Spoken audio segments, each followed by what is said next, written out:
Hi, everyone. This is Courtney with My Tree Yoga, and this is a Sunday session. Today's topic is why not to detox in the winter and when and how to do it. So, I'm really happy to share with you about this topic.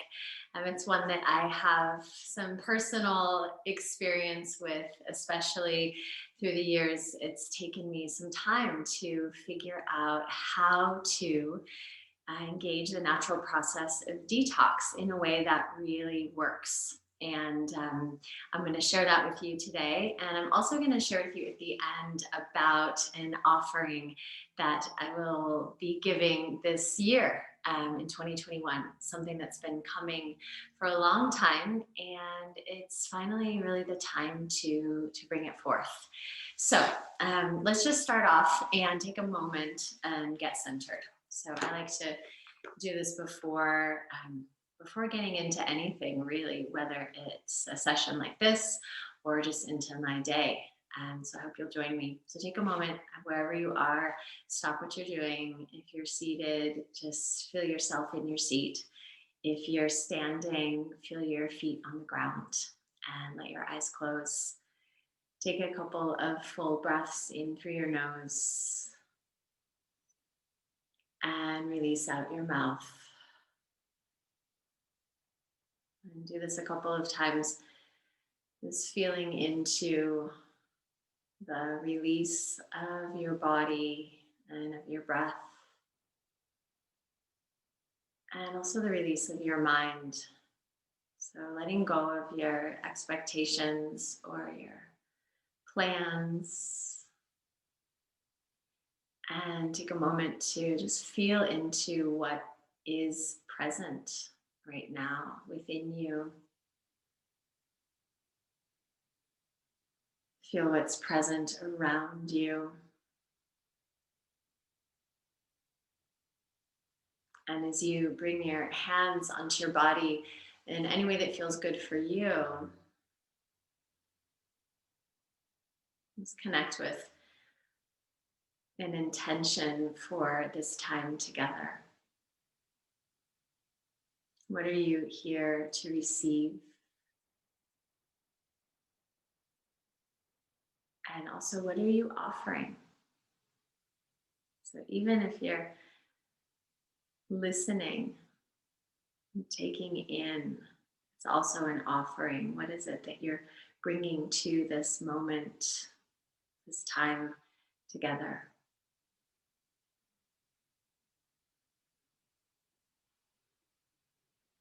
And as you're ready, you can let your eyes open and settle in.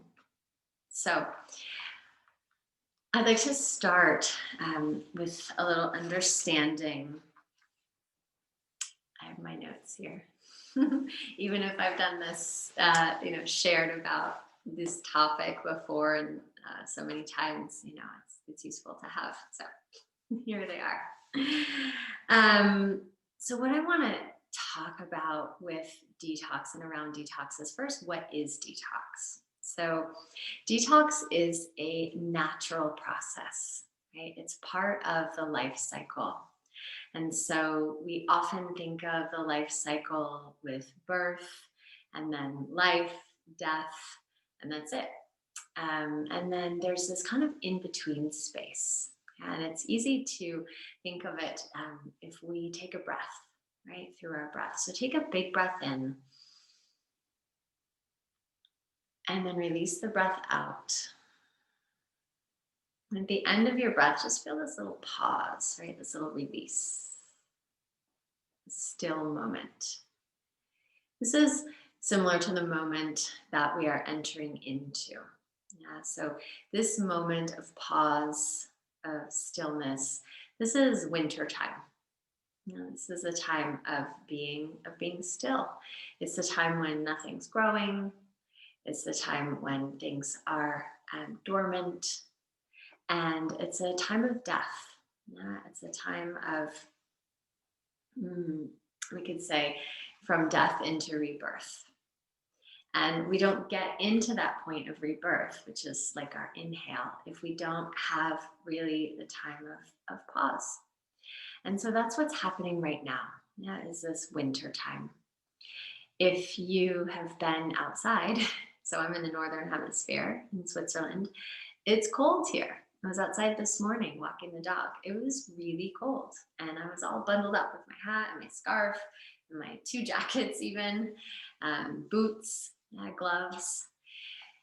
What happens right now is that it gets cold and we contract. Yeah, so our bodies contract and all of nature contracts. And so when we're detoxing, which is releasing or purifying, letting go, it's important that things are able to flow and able to release. But when we're cold, when our bodies are cold, we're contracted, we're constricted. And so we're not able to release or to flow as well. So we can think about detox happens best when there's opening and when there's the ability to let things flow through our bodies. Yeah, in this case, it would be detox toxins. Okay? Toxins are, in a way, a natural part of the bodily processes, and we hold on and we accumulate. And then the detox is just the natural release or purification. And during winter, with the coldness and with the stillness, which is a quality of winter time, we're not really primed to do that. So what we want to think about then is, okay, so when is a good time to release and to let go? And that's springtime. Yeah, springtime and also the fall, but spring as well. So spring is this time of rebirth, of growth, of regeneration. It's the time of year when seeds are sprouting and when baby birds are hatching, and all of life starts to wake up again. The days become longer and warmer. And so during winter time, when it's cold, when it's more still, when there's less opportunity for flow, our bodies will naturally accumulate. And way before we lived in homes with central heating, we needed these extra layers of flesh on our bodies. Now we may not need them so much, but many of us do accumulate some extra weight, myself included. Yeah, and this is a good thing. Of course, important that we also release it, and we do this at the right time. So timing is really important. We know this. Yeah, you can have the exact right, let's say, thing happen. You meet the right person, or you have the best job opportunity, or whatever, but it's the wrong time. And so when something is happening at the right time, then it just flows. And same thing with detoxing. So in this shift from winter, cold, constricted, dormant, to spring, warmer, flowing, growing, right at this moment is the ideal time to do a detox, because not only are our bodies primed for it, but nature is primed for it. And the fundamental principle of Ayurveda, which is the science of life, there are two. One is that we want to, and it's about living in balance and in harmony with nature. So that means being attuned to and aligned with nature. As humans, we are, I like to say, the microcosm of the macrocosm. So humans contain all of the elements and all of the qualities that we see in nature. They're in us. We are not separate. And this is kind of a radical, still a radical perspective to take in our modern world, where we tend to think that we are the center, and with our will and our knowledge and our might and our money also, we can do anything, we can make anything happen. But actually that's a very limited perspective. And instead, what it what it requires, or what happens, is then there's a lot of effort to get things done. And in this case, to actually have good results from detox. So if you are like many people now in January who are saying, okay, new year, new start, let's release, let's get fresh, let's go, go, go. And you're feeling, today's January 10th when I'm recording this, and you're feeling like, oh, but it's so difficult. Yeah. And maybe you started off with this intention or resolution to like run every day or eat, super healthy, or God forbid, drink cold smoothies every day or cold juices, and you're finding it difficult. That's good. That's because then you are actually recognizing that you are part of a natural cycle, which right now is saying, stay warm. Yeah, be still, rest, slow down, gather your energy, gather your resources so that you can release and regenerate when it's time, which will be right around the spring equinox in the middle of March. Okay. Can you hear the bells? Speaking of time, I love that, right? Just a little like, yep, we're on the right track.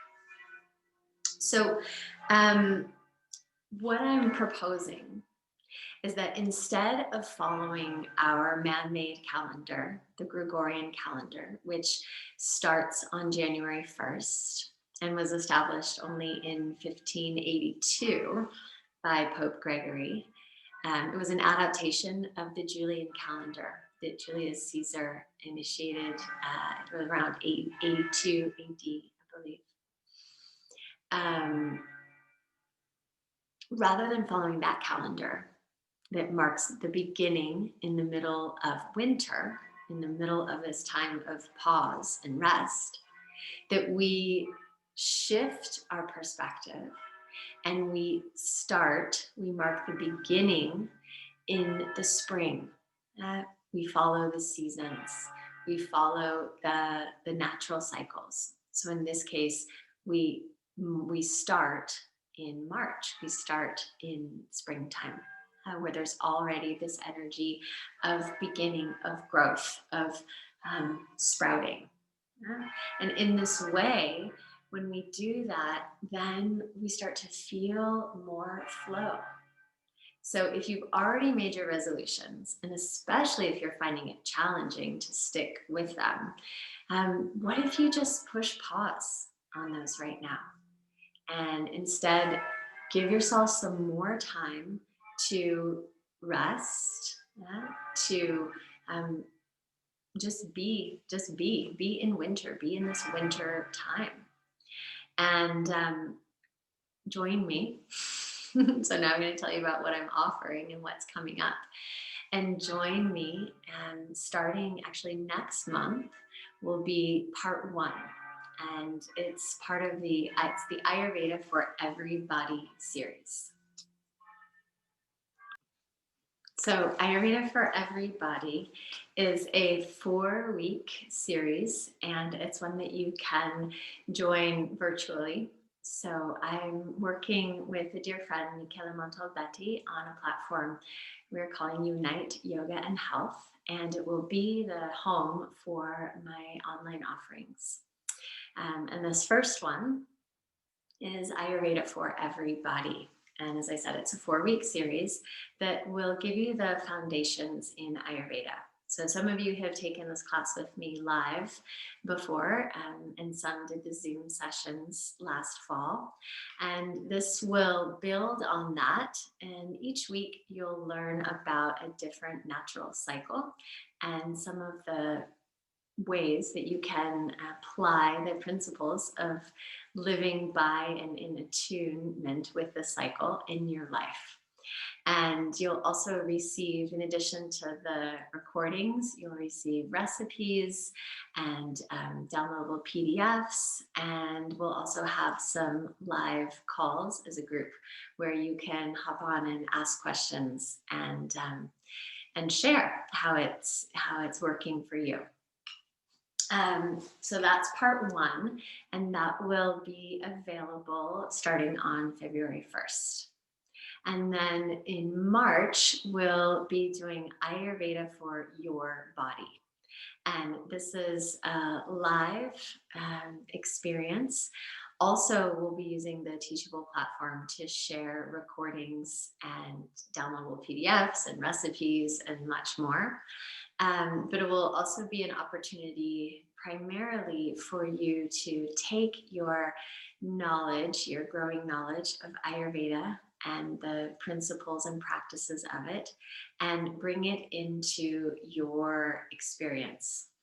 So I will be guiding you, in addition to learning how to, for example, prepare recipes that are specific to your needs, to incorporating practices, self-care practices that really support you in particular and where you are right now and where you're wanting to go. I'll also be guiding the group through a detox, and we will take our time with it, and we will find really what it is that you as an individual need right now in order to help you release and then regenerate and rebuild and move into the new year. So the new year starting in the spring with the seasonal calendar, what you need. And I'm really excited about this. It's, as I said, something that has been kind of coming up for me for quite some time. And I feel called that this is the moment to share it with you. If you are interested and you want to learn more, I will be doing a Q&A, kind of like a live Q&A in a couple weeks, and I invite you to join me for that. It'll be our Sunday session on the 24th of January, and we'll have a chance to get together and just talk about, what are the, how does it work? Ayurveda for Everybody, part one, and Ayurveda for Your Body, part two. And it'll also be a chance for you to hear a little bit more of the details. So stay tuned. For now, take this time, this winter time, this wonderful here in Lugano. It's absolutely stunning, clear, cold, as I said, blue skies. It's a great time to be taking care of keeping warm, of letting yourself rest. So if you haven't signed up also for the winter retreat with Michaela and I, you can still do that, rest and reflect, we're calling it. And that's a chance to really do what we need to be doing right now, which is slowing down, hitting pause for a bit and doing some reflection and some inner work, and do that now so that you have the energy and the clarity and the stamina to bring yourself into the start of the year in the spring. So I want to thank you for joining me, and I really look forward to sharing more with you about the practice of Ayurveda and how you can really use it in your life. It's been a huge, huge support for me, and I think it will be for you too. So enjoy your day, and we'll be in touch.